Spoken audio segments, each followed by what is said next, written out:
Did you know there are spicy dragon romantasy books out there that are even better than Fourth Wing? So I'm going to give you the best of the best. Top tier, completely underhyped dragon romantasy books. I'm going to convince you to read this one before I even really tell you what it's about, because we have a book boyfriend in here who is giving straight up Damon Salvatore from The Vampire Diaries mixed with Sawyer from Lost. This is giving spicy Aragon. The classic dragon hatchling, dragon bonding. We are going to be with this dragon since it was in a little egg. We've got a super interesting world, an FMC that actually has really interesting powers. And then the end of this book was completely unhinged. There are 2 books out in the series right now, so with the big cliffhanger at the end of this one, you're lucky. You get to go right into book 2. I bet you didn't know this was about dragons, did you? This is a dragon spirit, so if you imagine a setting more similar to something like Anathema or One Dark Window, and you put a dragon rider in that type of setting, that's what this is gonna give. Not only do we have a dragon, we also have 12 other forest spirits in here that we're going to use. So this one's giving a little mixture of like Dragon Rider romantasy, but also spicy Pokemon, because we collect them all, and every time you collect a spirit in the forest,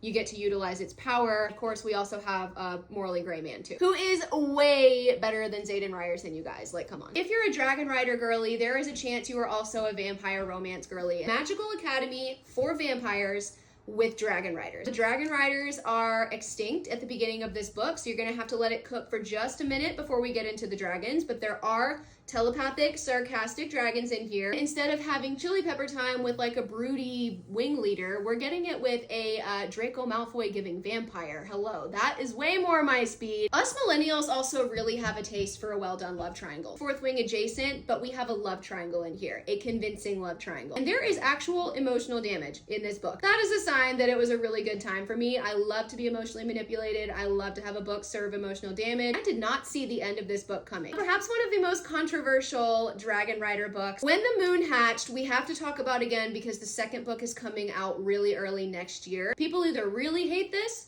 or they really love it. I think there is world building in here. I think the writing is poetic. It takes a little bit of focus to read it. I have found lately that people sometimes just don't really want to have to focus and work hard to read a book, which is fine, but that is what you're gonna have to do sometimes in a fantasy book that has a new world that has to be explained. If you are not completely obsessed crawling on the ground toward Con Vagor, I'm really confused with what you're looking for in a book boyfriend. This has a bit of hidden memories in it, so we have a little bit of like an unreliable, confused narrator, which I think, you know, makes way for some pretty nice plot twists. Beautiful, it is dark. Sometimes there is really immense beauty in really awful things, and that is what this book is. Is there a really amazing god tier dragon rider romantasy book out there that I have not heard of yet? Like, please let me know what it is.